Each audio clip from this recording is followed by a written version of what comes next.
কোন তুমি ৰমণী? মই কৰ্মবীৰৰ পথ প্ৰদৰ্শিকা আৰু এক বিচাৰ প্ৰাৰ্থী। বিচাৰ প্ৰাৰ্থী? বিচাৰ প্ৰাৰ্থী। বাহ, কি বিচাৰ? অধিৰাজ কৰা কেনেকৈ ইহ বিশ্বাস কৰোঁ। যদি বিকল্প প্ৰতিজ্ঞা কৰোঁ তেন্তে মই প্ৰতিজ্ঞা কৰিলোঁ যদি সেই ন্যায্য বিচাৰ নকৰোঁ তেনেহলে নিজ হাতে নিজ প্ৰাণ সংহাৰ। স্বামী সম্ভৱতঃ আপুনি এয়া কি ক'লে আজি? নাৰী বাস্তৱিক তোমাৰ কি অভিযোগ? তাৰ আগেয়ে মোৰ কথাৰ উত্তৰ দিয়া। যিজনে ৰাজহাতে অৱহেলা কৰে তাক ৰাজবিচাৰত কি কয়? ৰাজদ্ৰোহী। বিধিমতে তাৰ দণ্ড কি? প্ৰাণদণ্ড। ৰজাৰ পুত্ৰই যদি তেনে কাম কৰে আৰু পৰিত্ৰাণ হ'ব। কাল দুদগুৰি দ্বাৰা সমাজতে আঁতৰি যা মোৰ সন্মুখৰ পৰা। কি প্ৰকাণ্ড এই নিশ্চয় মায়াবী ৰাক্ষসী ইয়ালৈ আহিছে। আপুনি এই মায়াত ভুল নাযাব। মুহূৰ্ততে এই কাঠনিক বন্দী কৰক মহাৰাজ। কোনো প্ৰয়োজন নাই ৰাণী। এই নিৰ্দোষী ৰমণী অবিচাৰি বিচাৰিছে। মহাৰাজ, যদি ৰাজবিচাৰত মৃত্যুদণ্ড হয় তেন্তে তোমাৰ পুত্ৰ এনে পুত্ৰদণ্ড দিলা কিয়? বন্য পশুযুদ্ধ সেই নিৰ্দোষী কিৰাতক যাৰ বাসস্থান বনত আছিল তাৰ ফলত বিনাদোষে গুৰুপমত তুলি অৱশেষত প্ৰাণদণ্ডৰ আদেশ কৰিলা।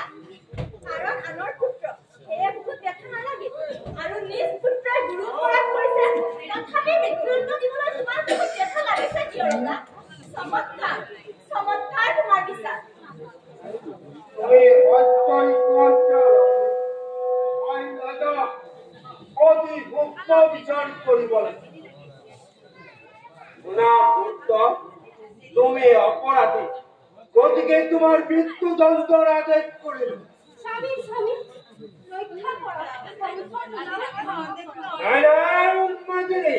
আৰু জ্ঞানে প্ৰতিজ্ঞা কৰিছো তেতিয়া মোৰ এই বাক্য অচলত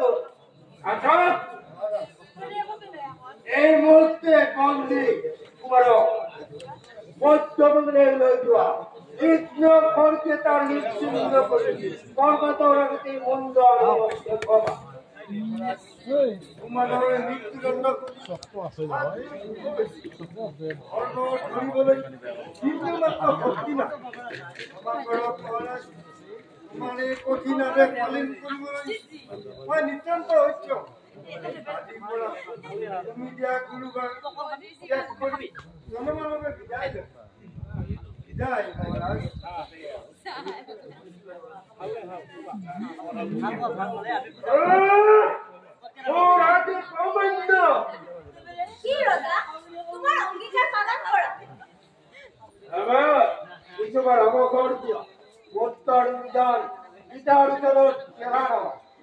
তুমি নারী মাতৃজাতি তোমার ধন্যবাদ থাম আছে।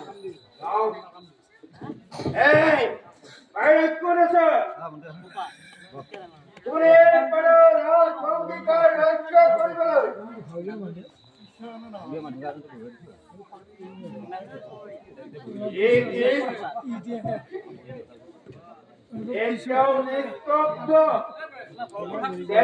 জানো আজ মোর প্রতিজ্ঞা ভঙ্গ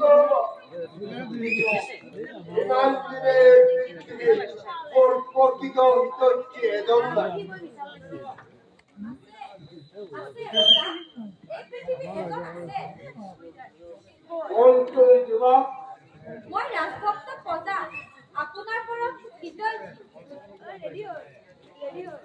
ইয়াতকৈ আৰু অন্য পৰিচয় মোৰ নাই। দৰমণি দিব পাৰিবানে?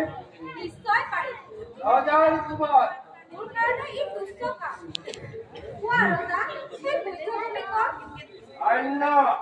অন্য হে যুৱক অতধন্য তোমাৰ সাহস পাৰি যুৱকক লৈ যোৱা এই বজ্ৰভূমি দেখুৱাইছে।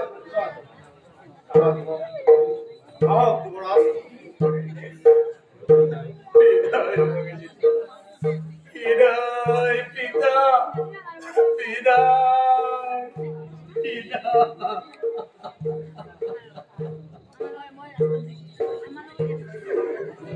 বিদায় বিদায় জননী বিদায় যতময় ভাবে বিদায়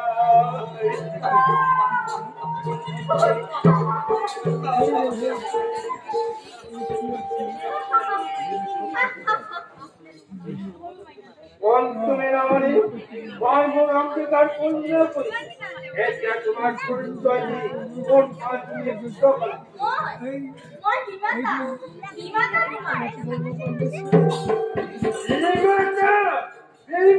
তুমি তোমার প্রাণত এনে হিংসা উপস্থিত ধ্বংস করে মনত ভাবিছা তোমার পুত্রবর নিষ্কণ্ঠ হব বলি অমূল বিবেচনা তোমার কিন্তু নিশ্চয় জানিব জীবন নির্মুক্ত ফুলে থাকিব এবং দেবতার পরিত্রাণ হব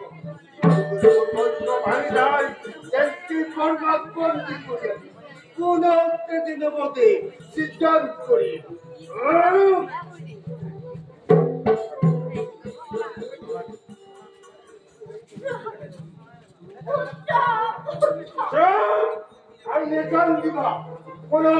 তোমার কন্দর করে জানতে তোমার জীবাউলি হয় কন্দর করেন তুমি রানী আর মোর অজ্ঞানকে নিতে তোমার বুকে কেউ উপান এই 10 সভা কাটির ভিতরে অহংকার হস্ত করে করতে উঠা আর বিবেকার পুত্রগুলো রক্তপাত করে বলে তুমি বলো এই হস্তে তুমি দেখছো জবাব আর বই করে মোর হে কাম